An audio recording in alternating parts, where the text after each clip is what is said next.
영국 역사에서 가장 화려하고 또 유명한 왕조가 바로 튜더 왕조잖아요. 그런데 그 시작이 어땠는지는 의외로 잘 모르는 분들이 많아요. 흔히 생각하는 위대한 전사나 카리스마 넘치는 영웅이 아니었거든요. 오늘은 종종 잊히지만 어쩌면 영국 역사상 가장 중요했을지도 모르는 한 왕에 대해 이야기해 보려고 합니다. 네, 바로 이 문장. 이게 바로 헨리 7세라는 왕을 가장 잘 설명하는 말이에요. 30년 동안이나 피를 흘리면서도 끝나지 않았던 이 지독한 혼란을 어떻게 칼이 아니라 펜을 든 회계사가 잠재울 수 있었을까요? 오늘 그 비밀을 한번 파헤쳐보겠습니다. 헨리의 해결책이 얼마나 대단했는지 제대로 알려면요. 먼저 그가 물려받은 잉글랜드가 얼마나 끔찍한 상황이었는지부터 알아야 합니다. 그게 바로 장미전쟁이라는 말 그대로 핏빛 소용돌이였죠. 이 타임라인을 한번 보세요. 30년 동안 왕위가 계속해서 아주 폭력적으로 주인이 바뀝니다. 특히 1483년 리처드 3세가 자기 친조카들을 런던탑에 가다 버리고 왕위를 빼앗은 사건은 불신과 분열을 정말 극에 달하게 만들었어요. 나라는 황폐해졌고 귀족들은 서로 죽고 죽이면서 거의 전멸 직전까지 갔습니다. 그야말로 끝이 보이지 않는 혼돈의 시대였어요. 자, 바로 이 끝없는 혼돈 속에서 정말 아무도 예상하지 못했던 한 인물이 역사의 무대 위로 등장합니다. 망명자 신세에서 왕자까지 그의 놀라운 여정을 한번 따라가 보시죠.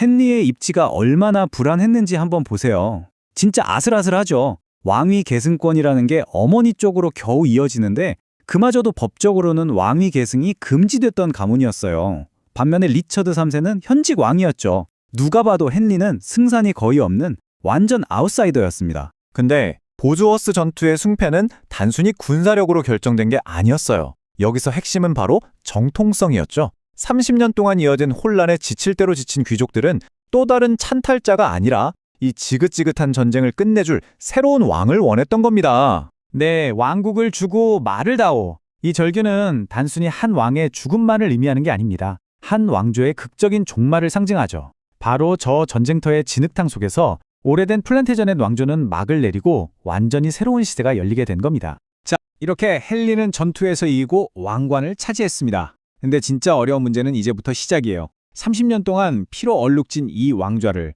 과연 어떻게 지켜낼 수 있었을까요?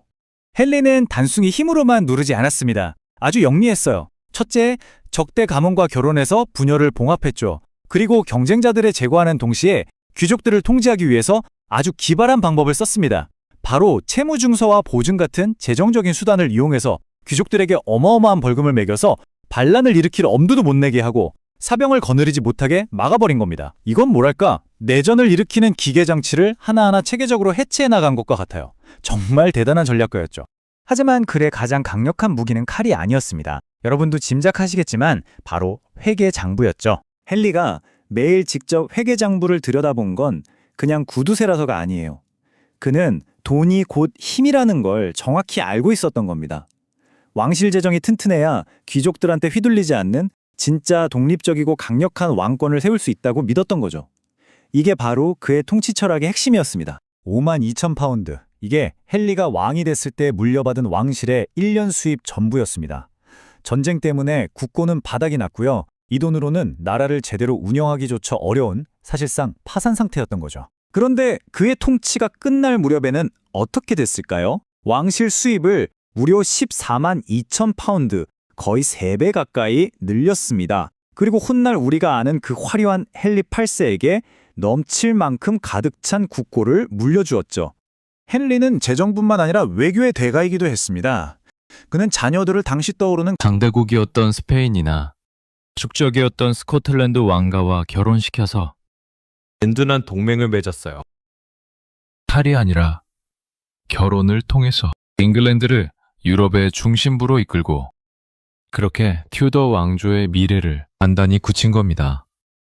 자, 그럼 이제 마지막 질문이 남았습니다. 이렇게 나라를 안정시킨 위대한 왕, 하지만 동시에 인색하고 무자비했던 폭군, 우리는 이 복잡한 왕을 어떻게 평가해야 할까요? 그의 평가는 이렇게 극명하게 나뉩니다. 한편으로는 30년 전쟁을 끝낸 명석한 관리자였지만 다른 한편으로는 백성을 쥐어짰던 인색한 폭군이었죠.